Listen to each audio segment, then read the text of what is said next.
La Biblia dice. ¿Qué nos enseña la Biblia acerca del orgullo y la arrogancia? Después del gran diluvio, los descendientes de Noé se trasladaron hacia el este y se asentaron en la llanura de Sinar. Nimrod, el cazador, era el líder de los hombres y un constructor de ciudades, incluidas Babel y Nínive. Era el bisnieto de Noé, pero no estaba a la altura de las virtudes y las normas que Dios había encontrado en Noé. Génesis 10:8. Y Cus engendró a Nimrod, quien llegó a ser el primer poderoso en la tierra. Nimrod comenzó su reino Babel, y la maldad de las personas aumentó tremendamente. Pero Dios le había ordenado claramente a Noé y a sus nietos: sean fructíferos y multiplíquense, llenen la tierra. Génesis 9:1 y 7. ¿Acaso los descendientes de Noé escucharon a Dios? No, ellos dijeron: vamos, construyamos una ciudad con una torre que llegue al cielo para hacernos famosos y evitar ser dispersados por toda la tierra. Génesis 11:3 y 4. Los descendientes de Noé hablaban todos una única lengua. Querían que la torre fuera un orgulloso monumento de ellos mismos y un símbolo que los mantendría unidos como un pueblo poderoso. Así que hicieron grandes pilas de ladrillo rojo cocido y juntaron bitumen para usar como argamasa. La Biblia dice que Dios vio este acto de rebelión. El Señor dijo: si solo bastó una sola persona que hablará la misma lengua para que todos empezaran a hacer esto, entonces nada será imposible para ellos.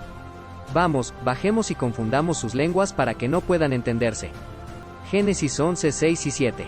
Génesis 11:8. Así los esparció Jehová desde allí sobre la faz de toda la tierra, y dejaron de edificar la ciudad. Génesis 11:9. Por esto fue llamado el nombre de ella Babel, porque allí confundió Jehová el lenguaje de toda la tierra, y desde allí los esparció sobre la faz de toda la tierra. La Biblia nos habla de varios personajes cuya soberbia, arrogancia y orgullo se apoderó de ellos y estos pecados terminaron por destruirlos. Uno de ellos es el rey Usías, rey de Judá. Aunque al principio fue buen rey y su reinado empezó muy bien, al final acabó muy mal por causa del orgullo. La Biblia nos dice en 2 de Crónicas 26, que al principio Usías hizo lo recto ante los ojos de Jehová. Y peleó grandes batallas con victoria porque Dios le dio ayuda, y edificó ciudades, y tuvo mucho ganado, y viñas, y llanuras fértiles. Tenía también un gran ejército de guerreros, e hizo en Jerusalén máquinas inventadas por ingenieros para defender la ciudad, y su fama se extendió mucho porque fue maravillosamente ayudado, hasta hacerse poderoso. No sabemos por cuántos años Usías continuó en esta vida ordenada y piadosa, pero en 2 de Crónicas 26:16, encontramos una ruptura en su feliz historia. Fue ayudado maravillosamente hasta que se hizo fuerte. Mientras Usías se consideró pequeño, Dios le dio triunfo tras triunfo, pero cuando se creyó fuerte, se olvidó, en cierto sentido, de que sus victorias no eran obra de sus proezas y que todo lo que era y lo que tenía le había sido dado por Dios. Mas cuando ya era fuerte, su corazón se enalteció para su ruina, porque se rebeló contra Jehová su Dios, entrando en el templo de Jehová para quemar incienso en el altar del incienso. Pero al final Usías olvidó la humildad por haber sido tan bendecido y por haberse convertido tan religiosamente orgulloso que pensó que podría desafiar a las escrituras y las leyes de Dios para adorarlo. Solamente a los sacerdotes se les permitía entrar al lugar santo para presentar incienso ante Dios. Así que él se rebeló en contra de su mentor Zacarías, quien era un sacerdote y profeta. Esta falta de respeto le costó su salud y su vida porque quedó leproso la mayor parte del tiempo, estuvo confinado en el solitario palacio porque se convirtió en leproso por causa de su orgullo. 2 de Crónicas 26:21. Así el rey Usías fue leproso hasta el día de su muerte, y habitó leproso en una casa apartada, por lo cual fue excluido de la casa de Jehová. Y Jotam su hijo tuvo cargo de la casa real, gobernando al pueblo de la tierra. El orgullo nos hace rebelarnos contra Dios. Cuidado con rebelarnos contra Dios. Amán fue otro personaje que, por su arrogancia, fue colgado en la misma horca que ordenó construir para otra persona. Ester 7:10. Así colgaron a Amán en la horca que él había hecho preparar para Mardoqueo, y se apaciguó la ira del rey. Exaltarnos contra Dios y pensar que todo lo podemos con nuestras propias fuerzas o con nuestra propia sabiduría, tarde o temprano nos llevará a la destrucción. Nadie puede ser más grande que Dios.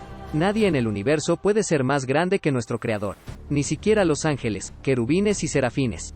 Como en el caso de Satanás, una vez llamado Lucifer, que vivía en el cielo y era un querubín hermoso, se creyó más grande que Dios. Ezequiel 28:17. Se enalteció tu corazón a causa de tu hermosura, corrompiste tu sabiduría a causa de tu esplendor. Satanás comenzó a pensar demasiado en sí mismo, ya que tenía muchos dones y comenzó a desear para sí mismo el honor que se le daba solo a Dios. El pecado de todos estos personajes fue la soberbia, la arrogancia, y estos pecados llevan a la rebelión contra Dios, así como la Torre de Babel, y la arrogancia hace que tu ego se infle, y se hincha tanto hasta que eventualmente te lleva a la destrucción. Necesitamos de Dios y también la ayuda de otras personas porque no somos autosuficientes siempre. Pero ¿cómo podemos protegernos contra la arrogancia, el orgullo o la soberbia? Con la humildad de corazón. Y reconocer que necesitamos primeramente de Dios y de otras personas. Humildad no es usar ropa sencilla, verse o ser pobre. La Biblia describe la humildad como mansedumbre, humillación y la ausencia del ego. Jesús dijo que aquellos que son pobres en espíritu tendrían el reino de los cielos. Mateo 5:3. Jesús dijo en Mateo 11:29. Llevad mi yugo sobre vosotros, y aprended de mí, que soy manso y humilde de corazón, y hallaréis descanso para vuestras almas. Y dijo, de cierto os digo, que si no os volvéis y os hacéis como niños, no entraréis en el reino de los cielos. Mateo 18:3. Debemos entender que sin Dios no podemos hacer nada.